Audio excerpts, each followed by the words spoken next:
mazvo mafika ere. Zvino ndine kufunga kuti tingarumbidza Mwari nerwiyo 58 tine dama rako Mwari. Zvino dama iri ndiJesu Kristu akaburuka panyama wanzi akazova munhu kuvanhu.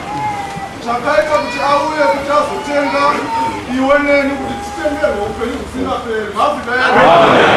Upenyu husingaperi ndo hwanzi kuti vakuzive iwe Mwari umwe chete ari woga wazvokwadi naJesu Kristu waakatuma. Zvino dama raMwari ndo Jesu Kristu watichaimba pano nokuti ndo rakapararira riri kuzofamba nyika yose. Mafika ere. Tine dama rako Mwari. Tine dama rako Mwari noupenyu naro. Tinoziva zvakaipa muponesi wedu. Rakafamba iro dama, richafamba iro. Ose marudzi avanhu amirira iro. Mazvinzwaka. Basa kuzoronowera nezvazviya.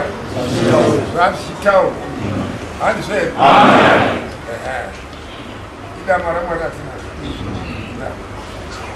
Rakafamba iro dama, richafamba iro. Ose marudzi avanhu amirira iro. Uri kuzvinzwa? Ona mizinda yangu mishanu. Dzinokundwa hondo dzose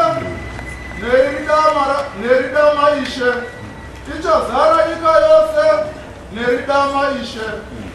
Dzose nzizi dzapanyika dzichafara naro.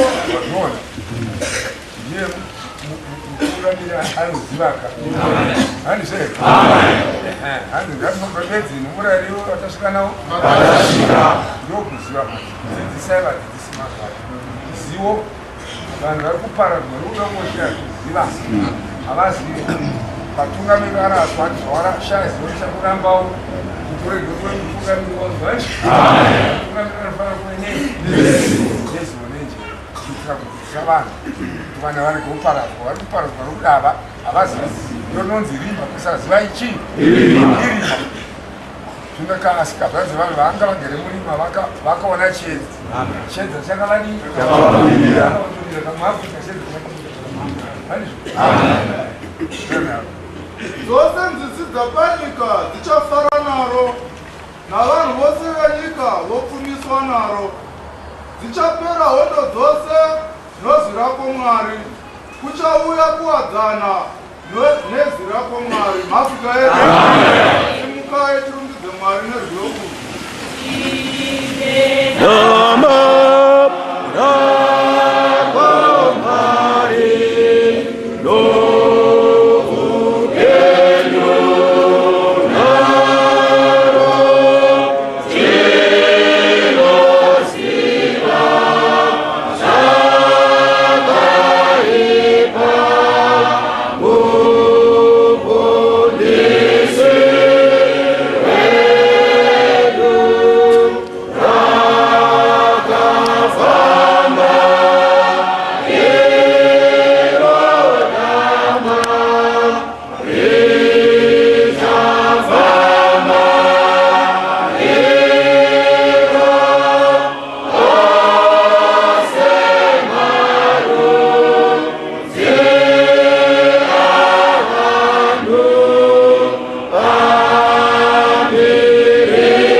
chechoita paneswa ngoli tichimba nopapadzimari ndokutotai maoko handizvireka manongogara wakata maoko kwese kwatakandao matozvirerei tichienda nokuhiri taingwana vangu dai kwete kuremara ezvino mwari makadai maoko daiwo maoko hakogara makadai